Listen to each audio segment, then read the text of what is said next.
de oração.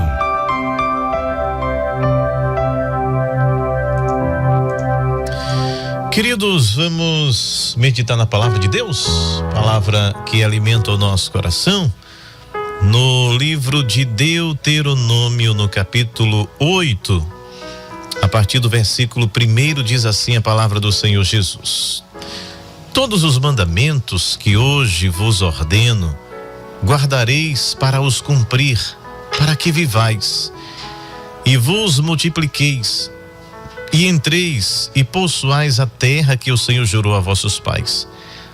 E te lembrarás de todo o caminho pelo qual o Senhor teu Deus te guiou no deserto estes 40 anos, para te humilhar e te provar, para saber o que estava no teu coração, se guardarias os seus mandamentos ou não.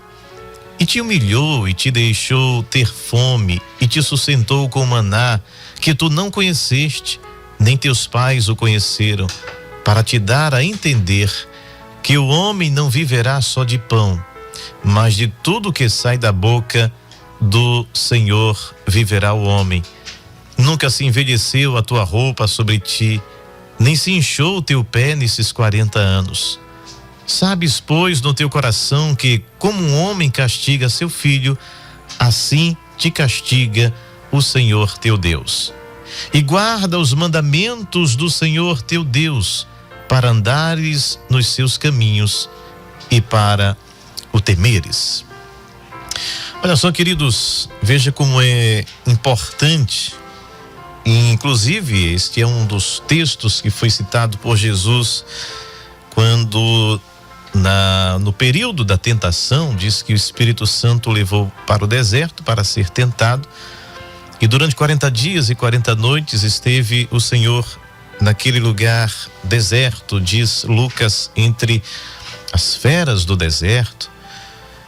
E um dos textos que Jesus menciona é este, quando Satanás lhe diz: se és filho de Deus, transforma estas pedras em pães, para que você coma, para que você mate a sua fome. E sugestão do diabo nunca é bom, jamais foi. E Jesus diz: olha, nem só de pão, está escrito, nem só de pão viverá o homem, mas de toda palavra que sai da boca de Deus. Este é o verdadeiro alimento. Quando o livro de Deuteronômio, faz um resumo desta trajetória, desta caminhada do povo desde a saída do Egito, no Egito não havia uma lei. O povo ainda não tinha as diretrizes, as regras, ou como diz os judeus, as palavras, ou as 10 palavras, que são os 10 mandamentos, o que só foi entregue através daquele que é considerado o legislador da nação, que é Moisés. E como isso foi de fundamental importância para o crescimento, não só numérico, mas em relação à qualidade. E claro que necessitava de um crescimento numérico para o povo de Israel, e Deus se preocupou com isso. Mas quando a gente lê as Sagradas Escrituras, a gente percebe que o essencial, que o indispensável, o que não se pode se afastar é da lei do Senhor, é da palavra do Senhor, que é considerada como o nosso norte, é o que norteia a nossa vida, e é considerado o alimento. Veja o que diz aqui o texto: guarda esta palavra em teu coração. Não só de pão viverá o homem, mas de tudo que sai da boca do Senhor viverá o homem. Em relação aos cuidados do cotidiano, os cuidados ordinários, os cuidados do que vestir, do que comer, mesmo estando no deserto, estava garantido, porque quem estava guiando o povo era Deus. Deus queria mostrar ao povo que no meio do nada, Deus poderia tirar o povo do Egito e direcioná-los a uma região que tivesse abundância de alimentos. Poderiam passar 40 anos num lugar onde tivesse muitas árvores, rios. Mas o projeto de Deus é exatamente fazer com que o povo entendesse e aprendesse a depender de Deus. E Moisés vai dizer aqui no livro de Deuteronômio que Deus sustentou o povo com maná, ou seja, o alimento físico estava ali garantido todos os dias. É óbvio que o povo não só comia maná, mas o maná estava garantido ali todos os dias. Não faltava-lhes alimento, não faltava-lhes comida. Todos os dias, aquelas milhões de pessoas que ali estavam sendo lideradas por Moisés, que haviam saído do Egito. Mas outro detalhe muito importante é que diz o texto no versículo 4: nunca se envelheceu a tua roupa sobre ti. Veja Deus cuidando dos mínimos detalhes. O povo saiu com muito material. O povo, quando saiu do Egito, eles foram indenizados. Deus fez questão desta indenização. Esse fundo de garantia de 400 anos foi garantido pelos despojos dos egípcios. Foi ordem divina: quando vocês saírem, peguem ouro, peguem prata, peguem vestes, porque este povo deve a vocês 430 anos de serviço escravo. Então o povo sai com vestes, com bens, né? De forma muito naquela correria de ter que fugir de fato do Egito, mas saíram garantidos. Deus os recompensou com os despojos dos egípcios. Só que você agora, quando atravessa o Mar Vermelho, mesmo com toda a euforia, a alegria, com Miriam e com todos aqueles que cantavam, que salmodiavam e agradeciam a Deus pelo grande livramento, Faraó e seus cavaleiros morreram no meio das águas do Mar Vermelho, mas quando passou a euforia, eles se depararam com o deserto, no meio do nada, no meio de um lugar que o próprio nome já diz, é deserto. Você só tem monte, você só tem areia, muito raramente você tem ali um oásis, uma nascente. E muitas vezes, quando eles encontravam, como por exemplo em Mara, as águas eram amargas, né? Mara significa amargo, ou lugar que não tem absolutamente água nenhuma. E aí, quando eles chegam e percebem que depois de toda a euforia, a alegria, contentamento de Deus os ter feito sair do Egito com seu braço forte, atravessaram ali de forma miraculosa aquele braço do oceano, o Mar Vermelho, chegaram no outro lado, mas agora que toda a euforia passa, toda a alegria, eles dizem: Moisés, nos trouxesses para cá para morrer neste deserto? Não passa muito tempo e o povo já começa a questionar, porque mesmo na condição de escravo, eles vão dizer: havia alimento, tinha lá o peixinho do Nilo, a agricultura era muito forte no Egito, aliás era o que sustentava o Egito, por isso que o Nilo era considerado uma divindade, uma bênção para todo o Alto e Baixo Egito. E eles disseram: você nos tirou de lá, dizendo que Deus te apareceu, mas para nossa sepultura ser aqui no deserto. E aí começa todos os conflitos que é comum a todos os seres humanos. Onde houver um número de pessoas, ali também haverá seus conflitos, seus dilemas, seus problemas. Isso é comum em qualquer organização, em qualquer sociedade, em qualquer país. Em qualquer momento vai haver esses conflitos. Jesus chamou e escolheu 12. E entre esses 12 haviam conflitos, interesses, quem queria ser o maior, e Jesus ali ajustando, sempre poldando, né? Aparando as arestas, dizendo: olha, gente, quem quer ser o maior será o menor. E Jesus vai lá e lava os pés dos discípulos, diz: se eu sou mestre e fiz assim com vocês, façam assim também com os demais. Vivam para servir e não o contrário. Jesus estava ali sempre ajudando, amparando, esclarecendo, tirando essa ideia de competição, aqui ninguém é maior, não é? De forma que entre os 12 haviam 2 que traíram Jesus. Um traiu e tudo que sentiu foi remorso, não houve arrependimento, ele foi lá tirar sua vida, acabar com sua vida, porque ele diz trair sangue inocente. O outro que o traiu por medo de morrer, dizendo: eu nunca vi este homem, não sei quem ele é, não sei quem estás falando e quem estás falando, começa a praguejar e foge dali.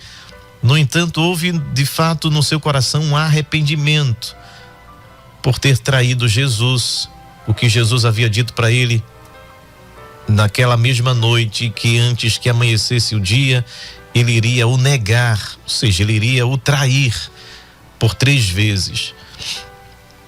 E é da natureza caída, é da natureza humana ter esses conflitos. E o texto diz aqui que Deus levou o povo e guiou para o deserto esses 40 anos, para humilhando-vos, experimentando-vos, para saber o que estava em vosso coração. Claro que não era para Deus saber. Não há nada que Deus não saiba. Era para Deus mostrar ao próprio povo a essência deles, o caráter deles. Por muitas e muitas vezes a falta de confiança, a falta de fé, ou parar para não entender. Eles faziam questão de não entender o que estava acontecendo, porque era tudo muito grande assim. Eu já teve pessoas que questionaram e me perguntaram se as coisas que aconteceram lá no Egito e durante o deserto, se acontecessem hoje, nós seríamos mais crentes. E eu penso de forma contrária. Não é porque eu vou ver um mar se abrir que eu vou ser mais crente. Eu sou mais crente porque eu não vi o mar se abrir e eu creio que o mar se abriu. Eu sou mais crente quando eu creio que um grande animal marinho engoliu um ser humano e o vomitou exatamente no ponto em que ele deveria ser entregue. E Jesus confirma isso quando, naquela conversa com o discípulo descrente Tomé, Jesus diz: por que viste, creste? Você é bem-aventurado. Jesus não estava dizendo que ele não era bem-aventurado. Todos aqueles que viram Jesus, viram seu rosto, ouviram sua voz, sabiam do timbre da voz de Jesus, como ele falava, como ele olhava, como ele andava, foram os grandes privilegiados dessa terra. Conviver com ele, João vai dizer: olha, os nossos olhos viram e as nossas mãos apalparam, nós tocamos no verbo da vida. Claro que João está falando aí e batendo numa doutrina gnóstica que dizia que Jesus não veio em carne, mas também fala da sua alegria de ter estado com ele durante aqueles 3 anos e dizer: eu vi, eu convivi com ele, eu estive perto dele.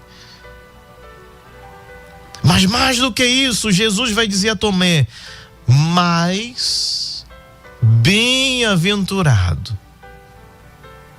aqueles que estiverem lá no ano de 2025, que nunca me viram, não sabem a cor do meu cabelo nem dos meus olhos. Com certeza ele não é loiro dos olhos azuis. Mas ele diz assim: mais bem-aventurado é esse pessoal que vão crer em mim mais de 2000 anos depois,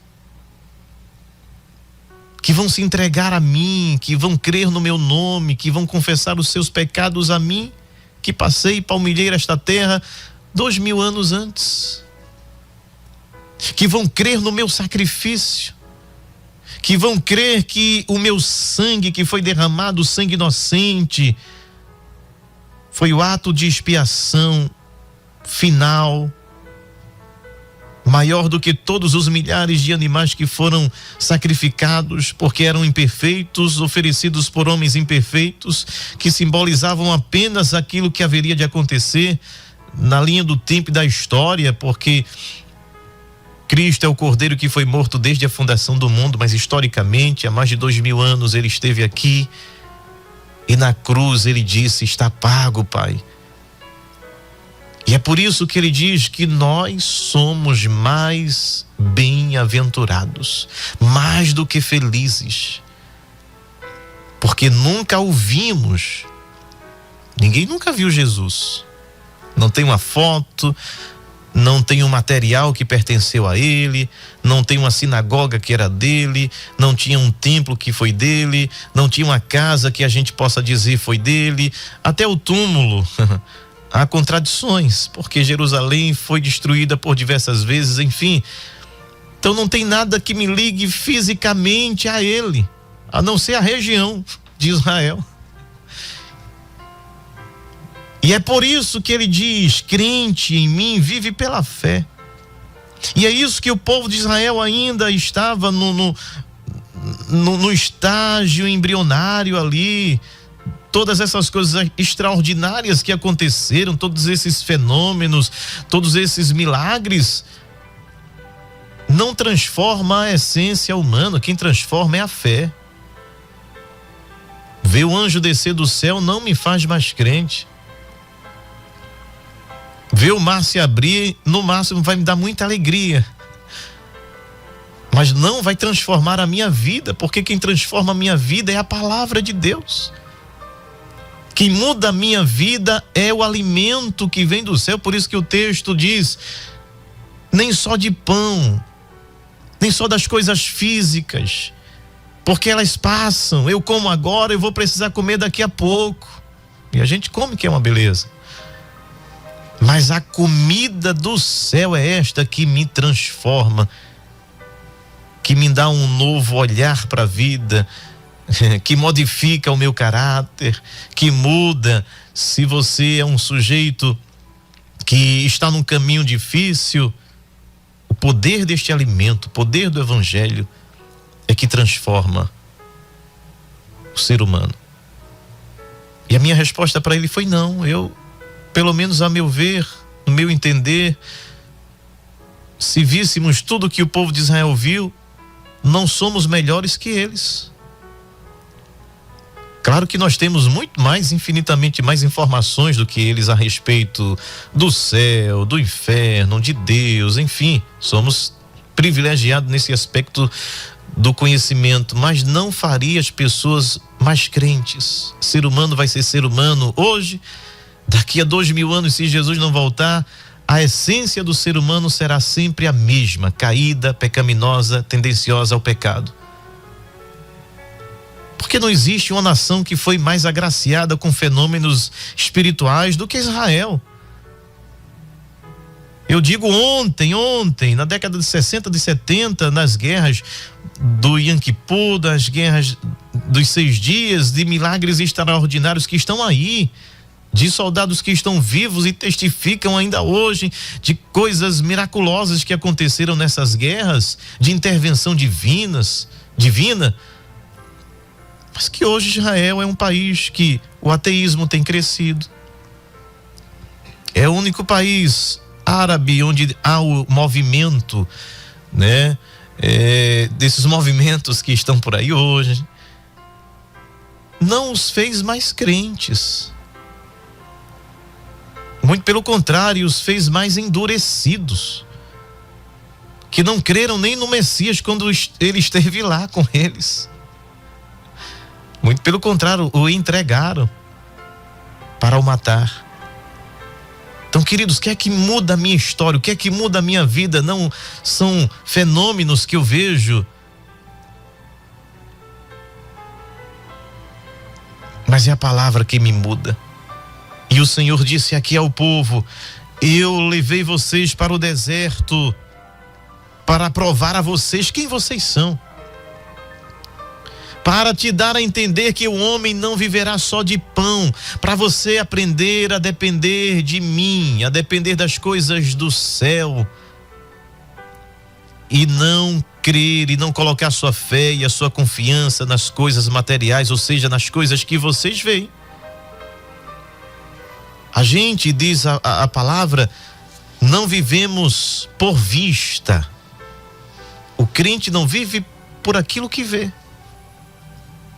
O que é extraordinário na caminhada cristã, na caminhada do homem com Deus, é que ele vive única e exclusivamente de fé em fé. Hebreus já diz: a fé é o firme fundamento, é a base, é o alicerce do que eu vejo ou do que eu não vejo. É do que eu não vejo, mas já tenho a certeza de que já chegou. E já tenho um coração agradecido por aquilo que eu nem vejo, nem chegou, mas eu já sou grato. Essa caminhada extraordinária da fé, é isso que Jesus diz, que mais bem-aventurado é quem nunca o viu. Não vimos as marcas dos pregos, dos cravos em suas mãos, em seus pés, o seu lado onde o soldado o transpassou com a lança, mas nós cremos que ele está conosco todos os dias até a consumação dos séculos, que a sua palavra é o alimento para que a gente possa caminhar, que a lei do Senhor deve estar no nosso coração todos os dias. O que diz o salmista: eu escondi como um tesouro, como algo precioso, para não perdê-lo.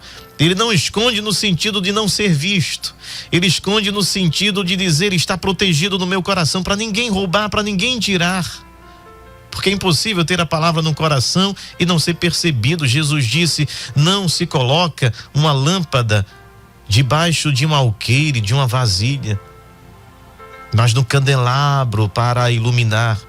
Se esta palavra está em mim, ela vai iluminar. Agora eu tenho que lutar para que ninguém roube, para que ninguém tire, para que os problemas da vida não sufoquem. É a semente que foi lançada e caiu em diferentes solos, e o solo melhor é o solo em que a semente foi acolhida, foi adubada e criou raízes profundas e cresceu e se fortaleceu. Portanto, na nossa caminhada, não devemos ficar impressionados com as coisas que vemos. Jesus disse: tenha cuidado, porque no fim dos tempos muitos virão em meu nome dizendo: eu sou Cristo, e enganarão a muitos. Porque nós somos facilmente seduzidos pelos fenômenos. Se em determinado lugar um cego passou a ver, pronto, todo mundo vai correr para lá. E Jesus está dizendo: cuidado com esses fenômenos. Aquele a quem a palavra está, quem a palavra alimenta, quem se alimenta desta palavra neste deserto da vida, ele tem uma base, ele está focado, ele não se ilude. Não é qualquer vento de ensinamento, de doutrina que o leva, porque ele está bem fundamentado nesta palavra. Jesus estava com fome, ele era ser humano, e o diabo diz: você tem poder. O diabo sabia com quem estava falando. Ele disse: tu tens poder para alterar as leis da física, tu tens poder para transformar as coisas, tu tens esse poder. Então não há nada mais óbvio do que, e mais fácil para ti, tem um monte de pedra que transforma em pão. Só que, queridos, não podemos, por mais lógico que seja humanamente falando, dar ouvidos à voz do inimigo. Jesus diz: olha, não só de pão vive o homem, eu não preciso deste pão físico. Preciso é da palavra que vem do Pai. Tem muita gente se alimentando das coisas e das sugestões que vêm do inimigo das nossas almas. porque está num momento de desespero, de escassez, no deserto, com fome. Aí qualquer sugestão, qualquer ensinamento, qualquer doutrina, ele come. Diz, que maravilha. Mas Jesus disse, se alimente da palavra. Coma do que vem do céu. E ele mesmo disse, eu sou o pão vivo, o pão que dá vida, o pão que alimenta. O pão que você não fica com nenhuma dúvida, nem com desejo de comer qualquer outro alimento que não seja este alimento. Quem se alimenta de Jesus não fica com fome. Quem se alimenta de Jesus não precisa estar comendo outra comida.